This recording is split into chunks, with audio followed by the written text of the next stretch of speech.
मंडलाकारव्याप्तं येन चराचरं तत्पदं दर्शितं येन तस्मै श्रीगुरुवे नमः।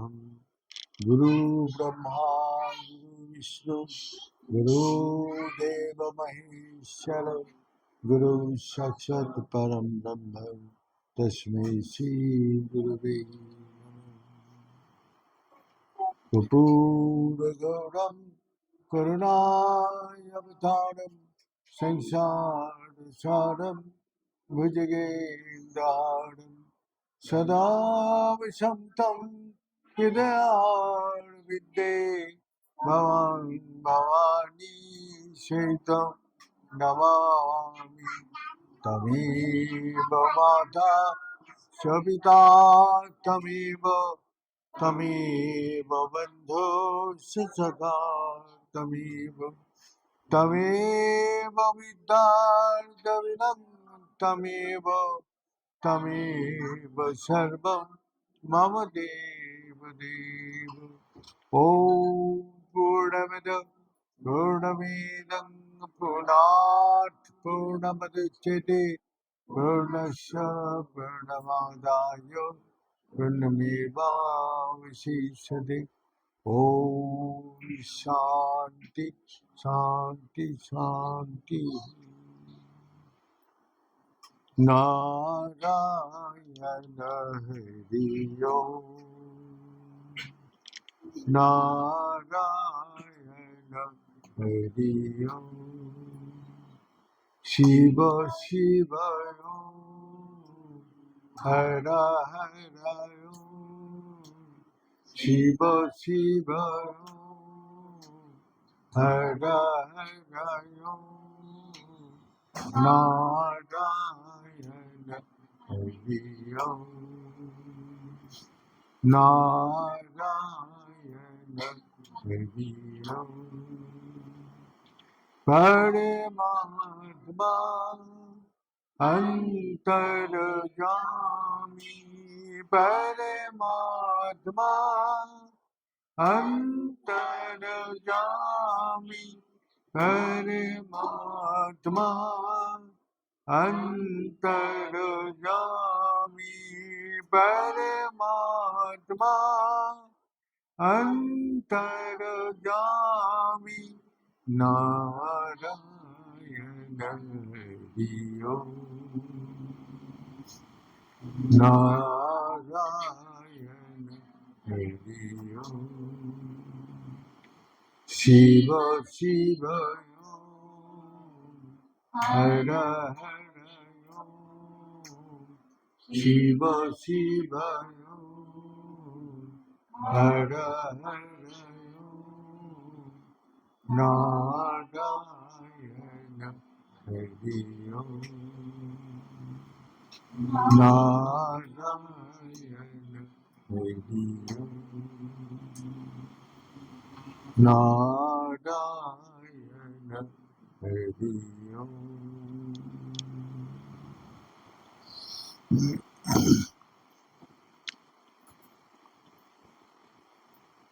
कल आप लोग को सुनाया था कि सदगुरु मैंने कैसे प्राप्त किया। सत महापुरुष के पास जाने से वो बटवृक्ष कमा भी वो सब प्रकार छाया भी प्रदान करते, हवा भी देते और सारी तरफ ध्यान रखते। इसी प्रकार वो कल्प वृक्ष है। शास्त्र में लिखा है अस्तित्व जो है वो कल्प वृक्ष है। कल्प वृक्ष में गीता में भगवान बोला इसका मूल ऊर्ध्वगामी है, ऊपर है। और ये कांड में ब्रह्मा विष्णु महेश बैठे हैं और सारी जो पीपल का पत्ता है उस पीपल का पत्ता में सारी देव देवी बैठे हैं। तो हम लोग का जो धरती में जो पेड़ है वो उसका जड़ नीचे है और ऊपर टहना पत्ती है। और जो कल्प वृक्ष है उसको ऊर्ध्व मूल है। ऊर्ध्व मूलमद शाखम असत्य पहाड़ बायम छंदांश प्रणाली ये सब। तो यही 15 अध्याय में भगवान अर्जुन को बता रहे कि इस संसार का जो वृक्ष का मूल है वो ऊर्ध में है। वहां जब तुम्हारा हो जाएगा तो वहां जल डालने से सब जगह पहुंचेगा, सब देव देवी पहुंचे। और ऊपर कौन चीज जाते हैं? यही यही जो ब्रह्म विद्या में गुरु जी हम लोग को यही शिक्षा दिया। हमने तो बोला ना, गुरु जी देवघर से भगवान माता का भविष्यवाणी किया, जाओ बेटा यहाँ तुम्हारा ब्रह्म विद्या नहीं मिलेगा, जाओ देवघर में, वही तुमको ब्रह्म विद्या प्रदान करेगा। गुरु जी आके ब्रह्म विद्या मिला, और ब्रह्म विद्या मिला जो आरजी भगवान शंकर जी के पास पहुंच गया, वैद्यनाथ जी के पास पहुंच गया। कैसे पता चला? वो जो माता जी आके बोला, बेटा यहाँ वैद्यनाथ जी बोल रहे खाओ पियो और पड़ा रहो, ऐसे इतना जल्दी ब्रह्म विद्या नहीं मिलता। गुरु जी बोलते मैं तो किसी को बताया ही नहीं, मैं तो अपना मन ही मन संकल्प करके यहाँ गणेश मंदिर में बैठा, तो हमारा आरजी भगवान के पास पहुंच गया। नहीं तो इसको माता जी को कैसे पता चला? हाँ, तो यही शंकर गुरु जी का और आत्मविश्वास बढ़ गया, और आत्मविश्वास बढ़ के और दृढ़ता का साथ अपना साधना करने लगा। उसके बाद 7 दिन तक वो अपना बोला, जाओ बेटा तुम्हारा ब्रह्म विद्या मिल गया। और ब्रह्म विद्या मिलने के बाद 7 दिन लगातार अपना ब्रह्म विद्या के बारे में बताते रहे। तो गुरु जी वही हम लोग को बताया, और हम भी जब वही सदगुरु का प्राप्ति के लिए वही आत्मा ज्ञान व ब्रह्म ज्ञान दे सकते और किसी का पास नहीं है। तो हमने भी गुरु जी के पास जब देवघर पहुंचा तो मेरा अपना आरजी था, मेरे को सदगुरु चाहिए। हे बैद्यनाथ जी, अगर आप स्वीकार करते हैं तो लाखों आदमी का भीड़ था सावन महीना में। हमने 72 किलोमीटर पैदल चल के गया, सिर्फ 3 दिन सभी पहुंचते हैं, 3 दिन में सभी पहुंचते हैं। उसके बाद हमने वही चीज अपना अनुभव किया जाते हुए, रास्ता में ही मैंने अनुभव कर लिया कि बाबा मेरा इसे आरजी स्वीकार कर लिया। कैसे? एक दिन शाम को टाइम जैसे मैं चल रहे थे तो वहाँ सुइया पहाड़ है, उस पहाड़ में चल रहे थे। तो उस पहाड़ में चढ़ते हुए मैं देखा मेरा पीछे कम से कम 1-2 किलोमीटर पीछे काफी आदमी है, और सामने भी 2। मेरे को इतना थका हुआ, मैं थक गया चलते चलते। मैं भगवान शंकर जी के नाम लेते रहे और चलते रहे, और कुछ भी नहीं सोचा। अचानक देख रहे जब मेरे पीछे से मेरा जो कामुड़ लेके जा रहे थे वो कोई पीछे से मेरे को पुश कर रहे। मैं देखा मेरे तो पीछे कोई नहीं है, सामने भी कोई नहीं है, अपना आप ही वो कामुड़ आगे जा रहे। ये अद्भुत फीलिंग हमने किया, जो अनुभव किया वही बोल रहा हूँ। कभी हमने देवघर में गया है ना, बाबा वैद्यनाथ जी का मंदिर में गया, पब्लिक जा रहे उसके साथ चला गया। जब अंदर जाके देखा तो काफी आदमी का भीड़ लगा हुआ है। कम से कम 2 दिन बाद हमको जल चढ़ाने का मौका मिला। हमारे साथ जो एक लड़का गया था वो बोलता है मैं तो नहीं जाऊंगा, इतना भीड़ में कौन जाएगा। लेकिन मेरा तो लेकिन शंकर जी कहाँ मेरे को अल्लाह के खड़ा कर दिया बाबा बैद्यनाथ जी, वहां जहाँ वीआईपी गेट था। मैंने कितना आश्चर्य है, मैं तो जानते नहीं, मैं एकदम नया गया। और उसी में हमने कांवड़ लेके भगवान शंकर जी से प्रार्थना की, हे बाबा बैद्यनाथ जी, अगर मेरा आरजी आपको स्वीकार है तो मैं 10 मिनट का अंदर आपको मंदिर में प्रवेश करना चाहता 10 मिनट के अंदर अगर आप जल चढ़ा दिया तो आप यहाँ एकदम स्वयं बैठे।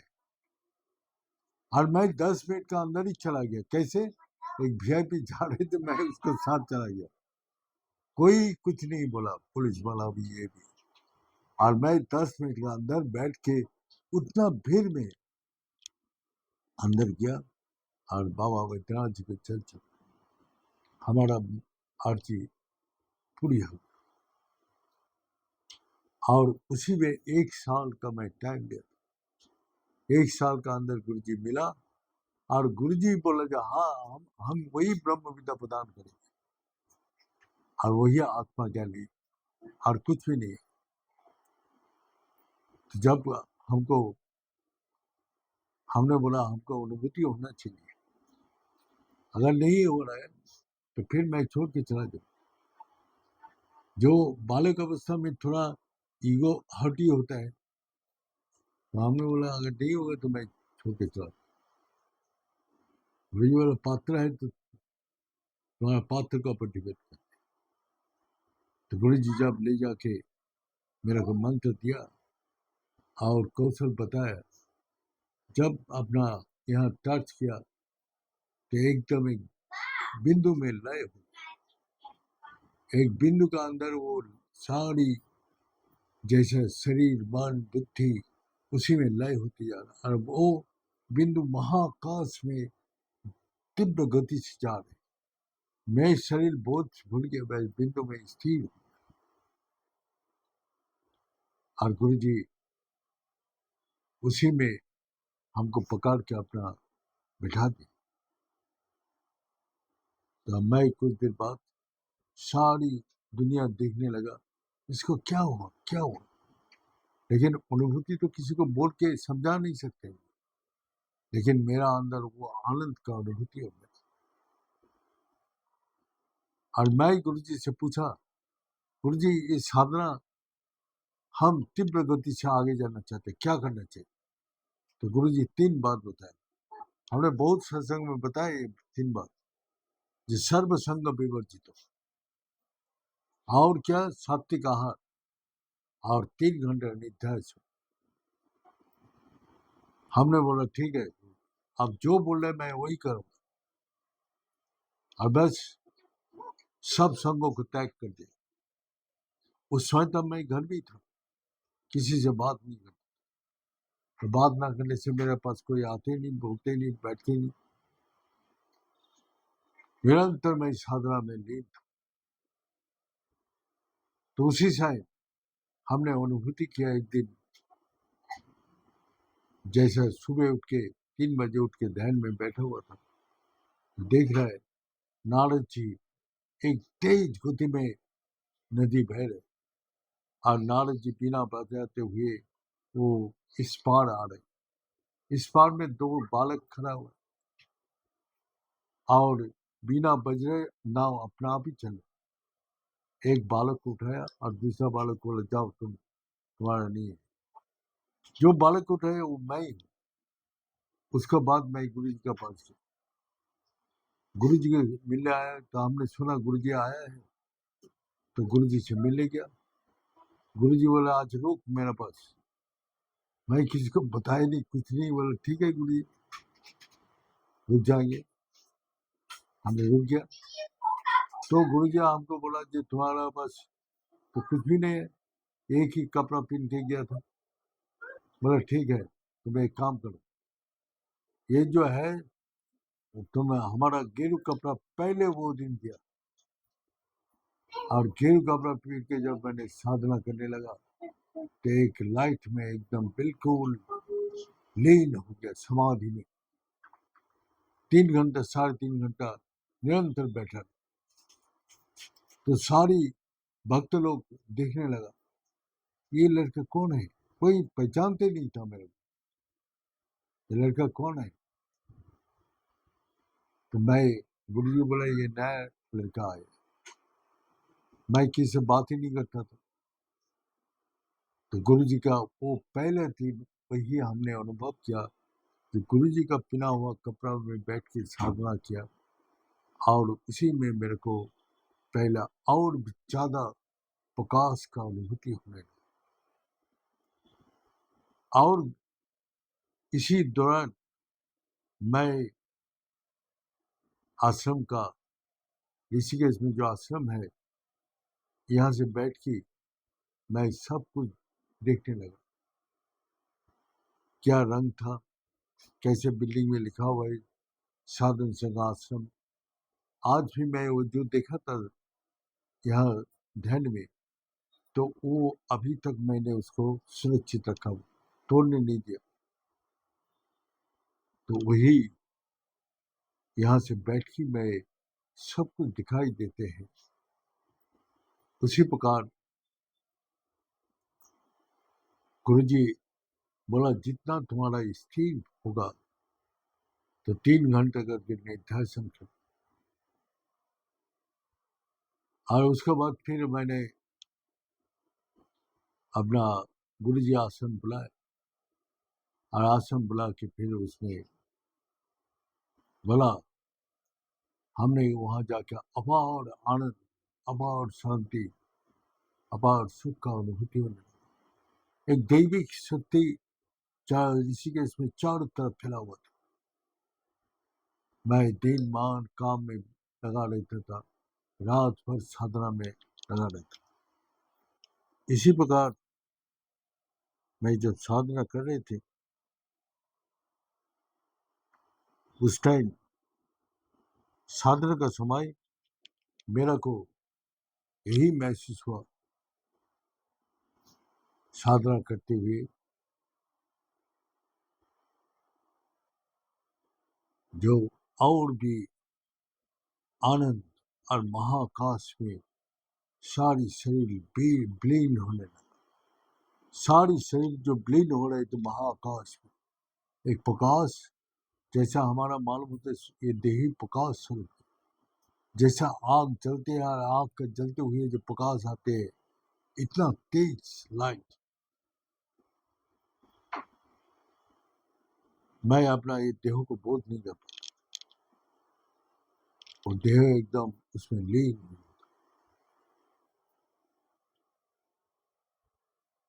तो आनंद पाने के बाद गुरुजी एक तख्त में सोता था, हम नीचे फर्श में सोते। उसी घर में खाना बनाना, सब कुछ एक साथ। और गुरुजी 10 मिनट सोता था, ये खुद हमने देखा। बैठा रहता था, 10 मिनट के लिए विश्राम में जाता, ओनली 10 मिनट। इसी प्रकार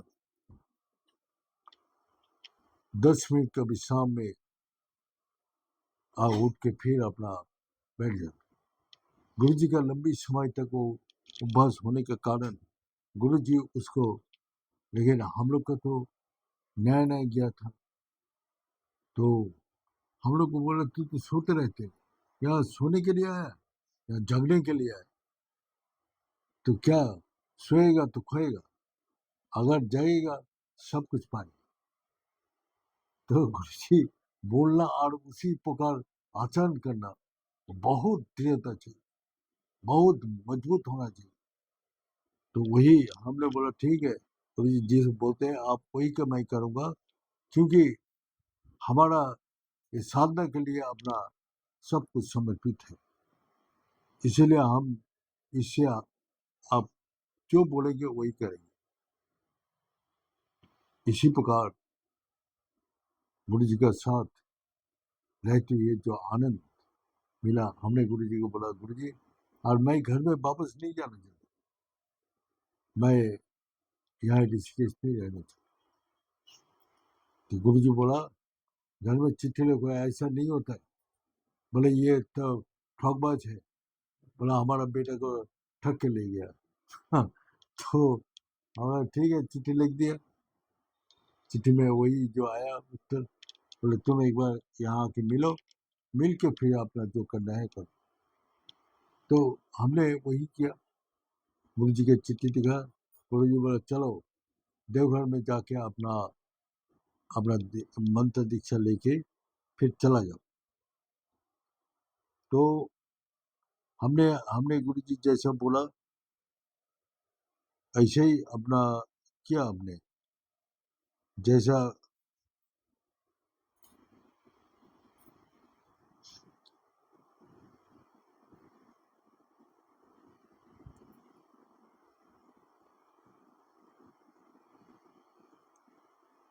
तो उसको बाद फिर मैंने गुरु जी का वहाँ देवघर भी हमने तपस्या किया, देवघर भी मेरा वही सन्यास संस्कार हुआ। गुरु जी देखे, बोला जाओ, आज से यहाँ तो कोई नहीं है, मैं और तुम हूँ, और ये प्रहित है, तुम्हारा जो भिक्षा मैं दूंगा, मैं पिता हूँ, मैं माता हूँ, मैं गुरु हूँ, मैं तुम्हारा सब कुछ हूँ। तो बोल के फिर हमको बोला आप सारी सामान लेके चलो। 81 का एंड में हम लोग देवघर से सारी सामान शिफ्ट करके ऋषिकेश लाए, और ऋषिकेश ला के हमने गुरु जी को वहाँ काम में लग गया। तो ऋषिकेश से सामान ला के जब हम लोग वही साधना के लिए अपना निरंतर साधना और कलम,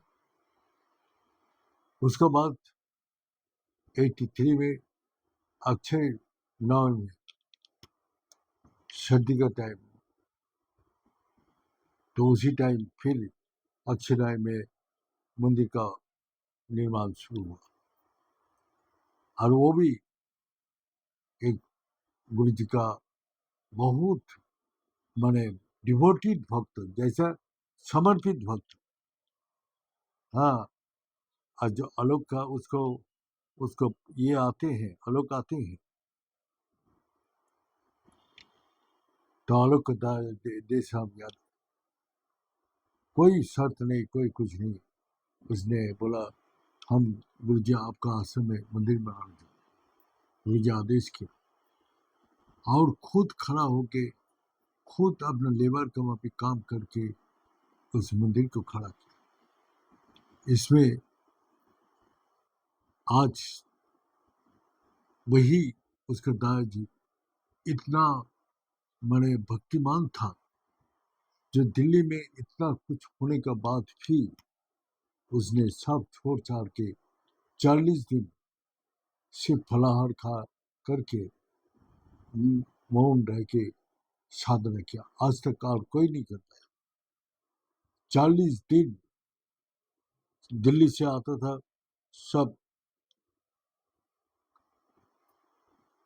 दिल्ली से कितना भक्त लोग आता था, और उसका व्यवसाय तो था, तो वो सभी मिलने आता था, किसी से नहीं मिलता, मतलब मेरा से कोई रिश्ता नहीं, मैं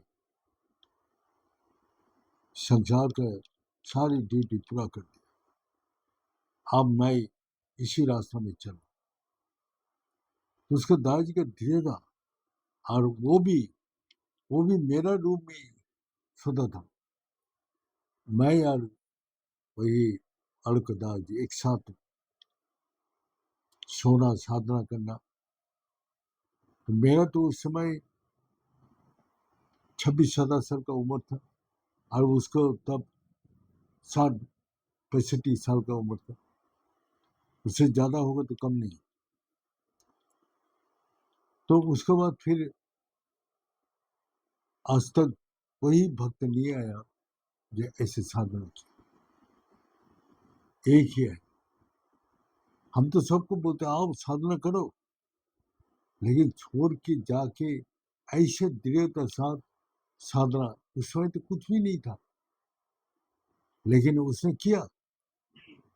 लेकिन आज हम सबको बना दिया गुरु जी, जाओ साधना करो, घर में नहीं होता है, इसमें नहीं होता है, तो यहाँ बैठ के करो, कुछ भी नहीं करना है, सिर्फ साधना करो। लेकिन साधना में मन लगाना ही सबसे बड़ा कठिन काम। हमारा मंदिर कैसा हो गया, 84 में उद्घाटन, 1 साल पूरा लगा, और मंदिर का उद्घाटन हुआ अपना वही अक्षय नाम में, वही नवंबर में।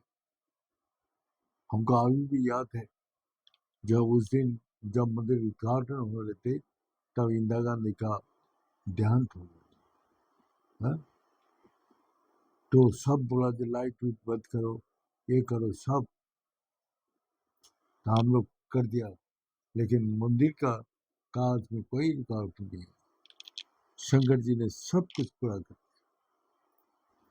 तो यही 84 नवंबर में मंदिर का उद्घाटन, और उसके बाद से नित्य नियम शंकर जी का सेवा और पूजा। तो कोई तो सन्यासी था ही नहीं, मैं ही था। मैं ही पूजा करना, दोनों टाइम मंदिर का सफाई करना और खाना बनाना, गुरु जी का सेवा करना, मैंने हर काम करना। लेकिन कोई हमको विरक्ति नहीं आता। जैसे कहाँ से कौन तेज आया, सब काम हम पूरा नियम से कर लेते। तो गुरु जी हम लोग को रात को लेके साधना के बारे में बताते, और गृहस्थ भक्त आता था, वो लोग को शाम को बैठ के ज़्यादा से ज़्यादा खाना वाना खा के आके प्रणाम करता है। 11 बजे बाद सबको भगा देता, जाओ। हम लोग को उस टाइम बैठने का मौका देता, और फिर बैठ के अपना साधना के बारे में सब बताते थे। तो वही साधना के बारे में बताया, देखो तुमको अंदर दो चीज होना चाहिए। दो चीज, क्या चीज गुरु जी? बोले एक तुम्हारा लक्ष्य होना चाहिए, और लक्ष्य में पहुंचने के लिए कोशिश, मान चेष्टा, प्रबल चेष्टा होना चाहिए, प्रबल अपना ये होना चाहिए, व्याकुलता। भगवान को पाने के लिए व्याकुल होना चाहिए। जैसे संसारिक कोई चीज पाने के लिए जैसे तुम व्याकुल हो जाते हैं, अपना जो व्यक्ति को लिए अपना कितना व्याकुल हो जाते हैं। हाँ? तो इसी प्रकार तुमको जब ये व्याकुलता आएगा तो भगवान तुम्हारे अंदर वही शक्ति देगा, उसको वहां पर तुम्हारा लक्ष्य में। तो वही लक्ष्य का बताते हुए गुरु जी बताते था, ये प्रणव धेनु शरा आत्मा ब्रह्म तलक समुचित। तुम्हारा लक्ष्य है ब्रह्म, और ये उपनिषद का एक बात है। और इसमें प्रणव है धेनुष, प्रणव कौन है? ओंकार।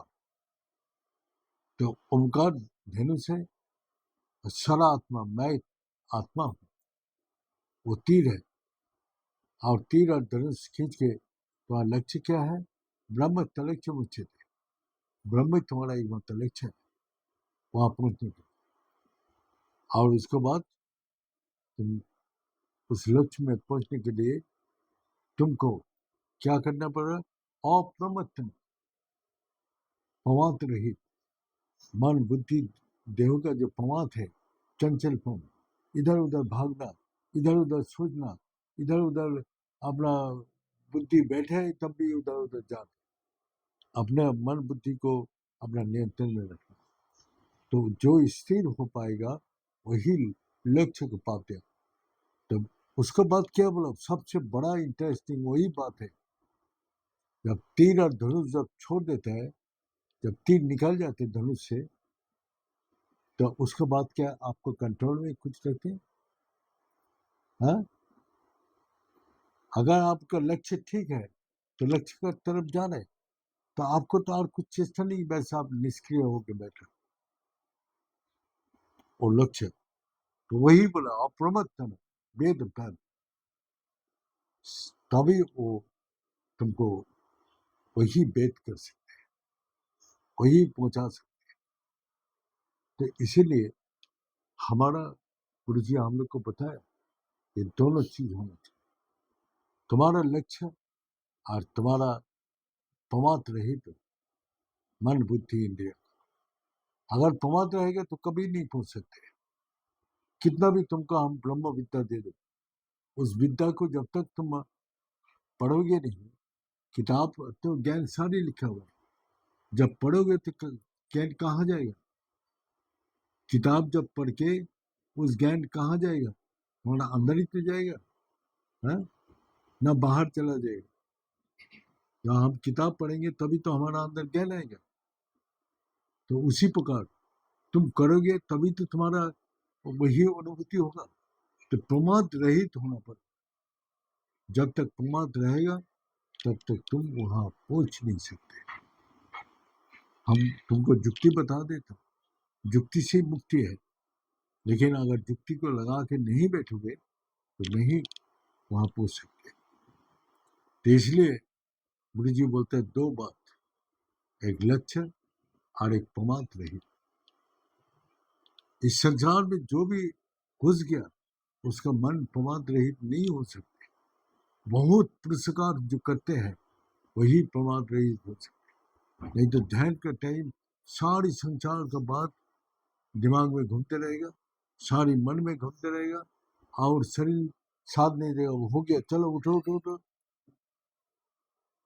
तो जो दृढ़ होगा, नहीं हम करना है, तुम जाओ, मन को बोला तुम जाओ, हमको नहीं चाहिए, सबको बोलो विदा कर दो, मेरे को कोई साथ नहीं चाहिए। तो तीर जैसा गुरुजी ये सबसे बड़ा बात बोला कि तीर जैसे धनुष से निकाल जाते हैं, उसके बाद किसी को कंट्रोल में नहीं रहते। इसी प्रकार तुम्हारा लक्ष्य अगर स्थिर है, प्रमाद रहित मन है, तो तुम्हारा लक्ष्य तुमको वेद करेगा। वेद ब्रह्म, वो वेद को भेद करके चला जाता है, सारे ज्ञान को, सारी शक्ति को, सारी ज्ञान को, सारे आनंद को प्राप्ति करते। तो यही गुरु जी का साथ रहते हुए हम लोग आश्रम में सत्संग करता था। गुरु जी एकदम स्पष्ट बात ही बोलता था, करोगे तो मिलेगा, हाँ अगर सोओगे तो खोएगा, जागोगे तो मिलेगा। तो हम वही है, जागने के लिए तुम लोग आए हैं, जागो। सोएगा कौन? जो अज्ञानी है वो सोता है। अज्ञानी आदमी सोता है, ज्ञानी कभी नहीं सोता। ज्ञान का अर्थ है क्या है? अपना कॉन्शसनेस। कॉन्शसनेस बॉडी के अंदर तो है, वो सोता है क्या? है? तो वही कॉन्शसनेस के साथ जब तुम कांटेक्ट हो जाएगा, तुम सो ही नहीं पाओगे। तो हम लोग जो जिंदगी में अनुभव किया वही बोल रहा हूँ। जब सोता था लाइट वाइट बंद करके, आँख जैसे बंद करता था तो यहाँ एक तेज लाइट प्रकाश, हमने लाइट बंद कर दिया तो आंखों का सामने लाइट जब जलेगा तो कैसे सोएगा? तो ये सब हम लोग जिंदगी में अनुभव किया। जो कॉन्शसनेस किसको बोलते हैं? जो चेतना शक्ति, वो तो सोते ही नहीं, चेतना शक्ति तो हमेशा चलते हैं। तो वही गुरु जी हम लोग को बोल रहे हैं, तो वही कॉन्शसनेस है जो निरंतर वो सब कुछ जग के है। अगर वो सो जाए तो सारा दुनिया सो जाए। अगर वो कॉन्शसनेस है, इसलिए सारा दुनिया वही जागा हुआ है, वही अनुभूति कर रहे, वही कर्म कर रहे, वही आनंद को दे रहे। ये बोल के आज यह समाप्त करता हूँ। ओम पूर्णमद पूर्णमिदं पूर्णात् पूर्णमुदच्यते पूर्णस्य पूर्णमादाय पूर्णमेवावशिष्यते। ओम शांति शांति शांति। भले सच्चे दरबार की, भले सदगुरु भगवान की, भले शंकर भगवान की, भले माता जगदम्बे की, भले भक्त बिंदु की, भले संत बिंदु की, भले सनातन धर्म की, भले धर्म की और धर्म का प्राणियों में विश्व का। हर हर महादेव। ओम पूर्णाय पूर्णरूपाय पूर्णानंद प्रदायने संसार सागर त्राय संभवाय नमः।